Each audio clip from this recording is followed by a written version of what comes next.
Hey guys, so I'm currently filming in my room. Well, not my room, in the new house. The room I'm currently in is going to be my recording area for YouTube, kind of like my office for when I do schoolwork. My cat's already here, so I wanted to give a little update.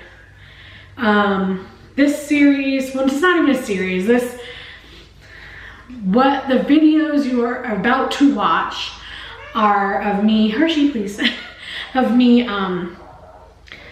coming to the realization of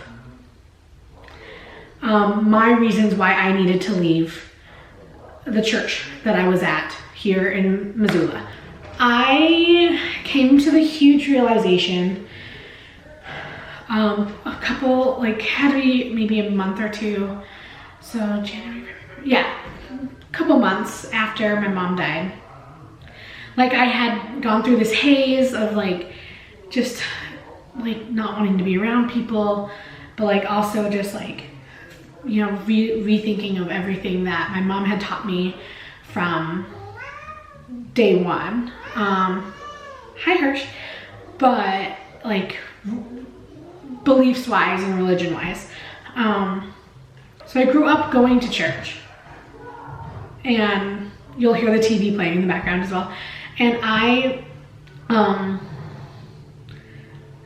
didn't have that much of an issue with it. I remember seeing, some people when I was growing up would twist it. By the time I was about 10, I stopped going to church because I didn't like the idea of going, not just going on a Sunday, but feeling like you're forced into this. And so I stopped going to church. The next time I was in a church, other than Christmas, was a friend's wedding. One of my old coworkers from the Good Food Store, her wedding, and I felt connected to God for the first time in over 20 years. I mean, over 10 years, not 20, sorry, over 10 years. And I just was I feel like I need to go. Unfortunately, at that time, the only other church I had been to, or even went to okay, so I had gone to a couple more services. I went to one or two services at the Episcopalian church up here, and I liked it. It's when I lived closer to campus, but now being farther away from campus, I was I don't know anyone. And then by that time I had met the girl that originally brought me into the church. She and I we got close, to be honest. We got really close. And it was exponentially difficult to not realize that I would lose that friendship when I left that church. Yeah. Anyways, she was the only person that really reached out to me for church. I didn't know of any other churches really, I didn't know. And so I went to this church. They are part of the ICOC, which honestly, when you look it up, no. If you want to find God and you're in Missoula, Montana, do not go to a church that is linked to the ICOC. Church of Christ, out. Don't do it. Not worth it. Not worth your time, not worth your energy, not worth this feeling that you're not worthy of God anymore. That's how I feel because of these people. And it's not all of them, to be honest. I still am talking to a couple of the, I don't say older marrieds, because they're not. When I think older marrieds, I think of 55 and up. The marrieds that I'm talking about are maybe 38 to mid 50s. And those are the only people, that is the only group that I have found that when I was talking to them about leaving, they were very supportive. They were we love you and we will miss you, but please don't lose contact with us. And I was okay. But honestly, the toughest group to talk to was the young professionals and the campus. And honestly, the young professionals group and the campus have completely cut me out. some of them still follow me on Instagram, which I'm like, I see you watching my stories. Yes, the videos that you will see in this like series or episode or whatever, I don't know if I'm gonna do a series or what, but I pretty much, you will see where I'm coming from. You get to see each little moment of my life where I was coming to the realization that this church and their beliefs were a crock of crap. Were a load of crap. I almost said crock of, you know, that other word. I'm trying to not swear. I'm trying to be, oh, excuse you, family friendly as much as possible. And so I definitely went through a lot. A lot of the young professionals group, the Yo Pros, quote unquote, they were, I say indoctrinated because I feel like they were, with this mentality that they are the one, that that church, the ICOC, is the one and only true church. That is a lie. ICOC people, you have been fed a lie. You are not the one true church. Because honestly, with how I've been watching, how I've looked back and look at everything, and how ICOC has been really, I mean, who knows? It might be different now. From when I was going to the church, like legit up until March, I just remember they were so legalistic about everything. And I was just like, but isn't that how the Pharisees were? Isn't that how they were? And that's why Christ came to stop people being so legalistic. And honestly, that's how I see the ICOC. I see them as the Pharisees, honestly. You will see in the series of videos of me pretty much just like dealing with this strain of things where I'm just terrified, because I realized like I can lose friends, and I did. I lost friends. Was it hard? I'm still talking about it, so obviously I'm still feeling something. But honestly, not having them in my life has not changed who I am. I still know I love God, and I know God loves me. Yes, I swear. Yes, I am prideful. Yes, I am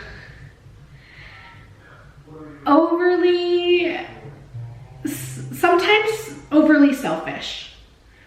Why, you ask? Because I'm not putting up with anyone's crap. Like, I don't care who you are. You do not get to rule my life. The only person that gets to rule my life is me and God. And that's why, even though I'm all those things that I just mentioned, God still loves me. And and he is in my life. And he has, even though my mom is with him right now, I know that God is still with me. Hi. She can sense when I get emotional. But no, so I did lose friends. Like, pretty much when I had told the girl that had brought me into the church, I was like, I'm thinking of leaving. She's like, you need to study this out. And I'm like, you don't know how much you're pushing me. And then they kept feeding me scriptures and feeding me scriptures. Hi. And it was just like, you're putting fuel on the fire to get me to leave. And then I left. And pretty much once I decided to leave and I no longer showed up, no one messaged me. No one texted me, no one called me. I didn't want to lose friends, but honestly, I burned so many bridges through the young professionals group, and I will not miss them, honestly. I don't trust them. I don't trust them as far as I can throw them. I would not, this sounds harsh, and I know it is, and I know it's not godly, but this is the best way I can have grace and say, I would not give them a bottle of water. I would not, they couldn't pay me to pour water on them if they were on fire. And that's the young professionals. They have showed me the truth of how they really treat people who have left. They claim that they're still friends with them. They're not. The young professional, like some of them are still, like when I left, there have been already 3 other people who had left. 1 from campus, 1 from young professionals. And then, oh no, there's 3. So 2 from campus and 1 from young professionals. And then when I left, another girl from campus was leaving and another girl from Yale Pros. Because we all had talked to each other and we were all like, we're in the same boat, we're in the same feeling that this is the wrong kind of beliefs to be having. 3 of us left. 3. So that's a total of 6 people for the 2019 season of the church. So, do ICOC in Missoula, do you not realize that this is coming from inside? This is internal stuff that is causing this issue. Also, you put people in leadership who should not be in leadership. Like the newer people, like from when I remember the people that were leading the singles when I was there, they should not be in leadership. I do not trust those people who were leading the singles young professionals group. And one of them was the girl who brought me into the church. I don't trust, when I was going through my studies, so many red flags went up. So many. And it was really concerning because I was like, but I still wanted a relationship with God, and that's why I continued to go to church and continue my studies, because I was like, I want a relationship with God, even if it's in this church that I feel is wrong, but I want to be with God. I was so desperate to have a relationship with God that I let myself ignore red flags. Don't ever do that, please. If you feel like you want to find God, that's awesome. But please do your research on churches. Like, Google beliefs, Google what they believe in. And they say they're non-denominational. ICOC says they're non-denominational. That's a little crap. I feel like it's very like evangelistic and very much like it's bad. So just don't do it. Just don't go to that church. It's not worth it.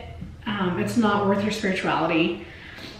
What really got me, and you'll see in the videos coming up, that I was completely like, that's why I struggled for 2 months, was because I was so confused.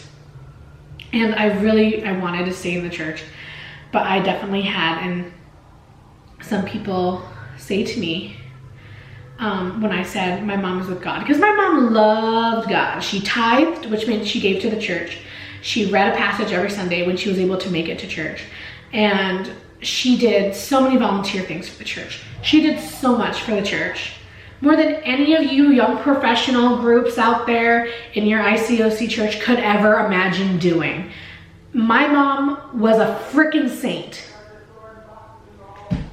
And to them, at least here in the Missoula one, I hear other churches are a little bit more lenient and a little bit more open, which is awesome.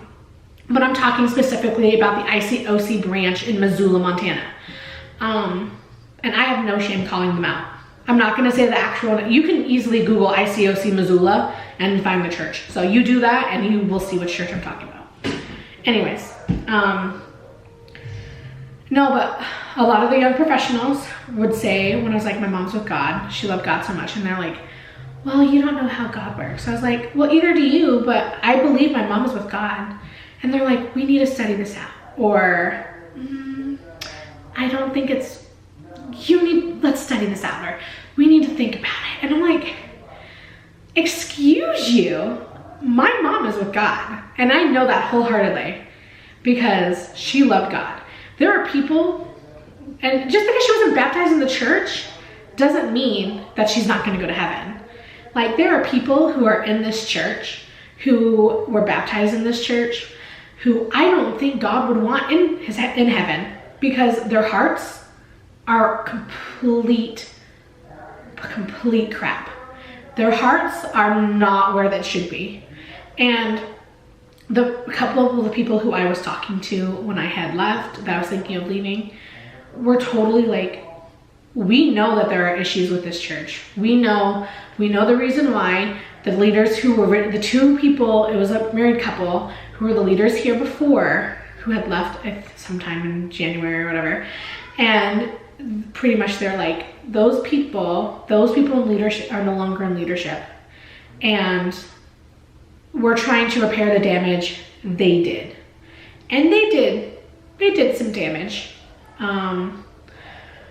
They pretty much are the reason why well, one of the reasons. One reason, like, they are the people who have taught, like, when someone leaves the church, you don't talk to them. They left God. They walked away from God. They're sinners. Those people left for a reason. And the fact that they taught that is horrible. The second reason why I'm still probably not talking to people is because I don't trust them. I don't trust ICOC people. When I posted some things, because I had talked to, when I was getting a massage, I was like mentioning that a lot of this situation to the massage therapist. It's like a non-judgmental, like they're like a therapist, but not, you know? And she pretty much, we were talking and she was just like, you know, she's like, have you seen Midsummer? Because this sounds a lot like Midsummer. And then I Googled Midsummer and I realized it was kind of like a culty movie. It was about cults. And then I'm in an ICOC recovery group. And even they said, like, don't watch Midsummer, it can trigger things. Not like ICOC is like Midsummer, but it has some characteristics to a cult. And you'll see in my videos coming up, like, I pretty much, they tell you who to date. You can't, like, as far as I know, there are no single dates. You have to go in a group because you might get, you know, the temptation. It's like, I'm a grown woman. I think I can resist the urge to jump someone's bones. Sorry, not family appropriate. To jump someone's bones on a date. Like, I know how to restrain myself. Like, I'm not, like, if I'm going on a date with someone, I'm not gonna be like, you know what? I wanna kiss them. No. Like, I can resist, like, very easily. And the fact that they believe that, like, if you're left alone with each other on a date in a public space, that you're gonna fall into temptation. I'm like, how? Like, there are people around. Like, what, holding hands? Like, so what, you hold hands. That's not a problem. Like, I remember I had the girl that brought me into the church, when she got engaged to the guy that's now her husband, she's like, we don't even kiss. And I was like, he's your fiance. You know you're gonna get married. And she's like, we want to have it's like a pure dating relationship. I respect that to a point. Like, it's sounding too much like 10 Kids and Counting. Like, I remember they always, like, the Duggars always did, like, side hugs. And this church honestly reminds me of that. I'm like, no. If I'm engaged to someone, I will want to, like, give them a kiss on the cheek or a peck or whatever. But I, like, the fact that, like, it's like you're so tempted by by holding hands. Like, wow, like, you need to get over yourself and grow the heck up. Because if you're tempted by holding hands with someone, like, what? This is not junior high and high school. Calm down. Like, you're adults. Like, calm down. Okay, I'm gonna go. Apparently this one needs some more cuddles. Yeah, and also wearing long sleeves in August. But anyways, I'm gonna peace out. I'm gonna go relax a little bit, maybe eat another little snack. All right, peace.